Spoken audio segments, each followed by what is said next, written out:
खबरदार, लोगों को मुतवज्जे करने की गरज से अपने मजहबी उमूर का मुजाहिरा न करो, वरना तुम अपने जन्नती बाप के इनामात से महरूम रह जाओगे। जब तुम खैरात करते हो तो इसकी तशहीर न करो। रियाकार इबादतगाहों और गलियों में ऐसा ही किया करते हैं जिससे कि लोग उनकी तारीफ करें।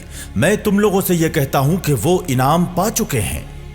खैरात करते वक्त तुम्हारा बायां हाथ ये न जान पाए कि तुम्हारा दायां हाथ क्या कर रहा है। तुम्हारी मख्फी खैरात और तुम्हारे बाप जो सब कुछ देखते हैं तुम्हें इनाम देंगे। रियाकारों की तरह इबादत न करो। वो इबादतगाहों में और चौराहों पर खड़े होकर इबादत करना पसंद करते हैं जिससे कि लोग उन्हें देखें। मैं तुम लोगों से यह कहता हूं वो अपना इनाम पा चुके हैं। जब तुम इबादत करो तो अपने कमरे में जाकर दरवाजे बंद कर लो और तन्हाई में अपने बाप की इबादत और उससे दुआ करो। तुम्हारे बाप जो तन्हाई को भी देखते हैं तुम्हें इनाम देंगे। इबादत करते वक्त गैर यहूदियों की तरह तकरार न करो।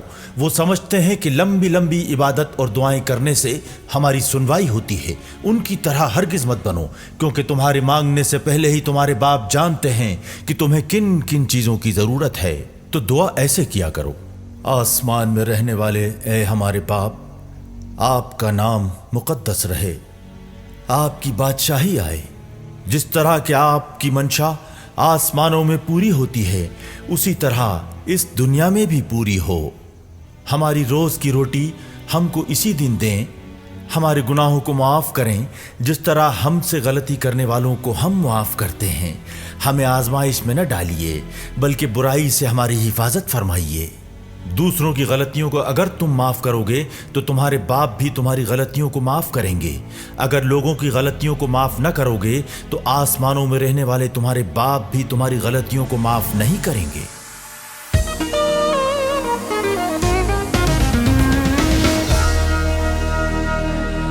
दोस्तों, क्या आप जानते हैं कि दुआ कैसे करते हैं? यीशु मसीह ने हमें सिखाया कि दुआ कैसे करते हैं। ऐ हमारे बाप, तू जो आसमान पर है। उन्होंने खुदा को हमें बाप बोलने को बोला है क्योंकि खुदा हमसे बहुत ज़्यादा प्यार करता है और उसने हमें बनाया, और वो हमें हमारे जिस्मानी बाप से भी ज़्यादा प्यार करता है।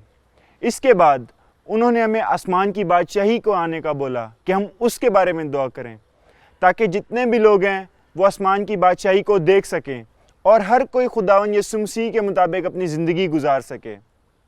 उसके बाद उन्होंने हमें सिखाया कि कैसे हमें मुआफ़ी के बारे में दुआ करनी है। जिस तरह हम अपने कसूर माफ़ करते हैं, तू भी हमारे कसूर माफ़ कर। हमें एक दूसरे के कसूर माफ़ करने चाहिए।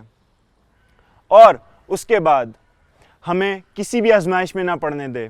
हमें दुआ करनी चाहिए कि हम किसी भी आजमाइश में ना पड़ें, और अगर पड़ें तो खुदा को हमें हिकमत और दनाई देनी चाहिए ताकि हम उस आजमाइश से बाहर निकल सकें।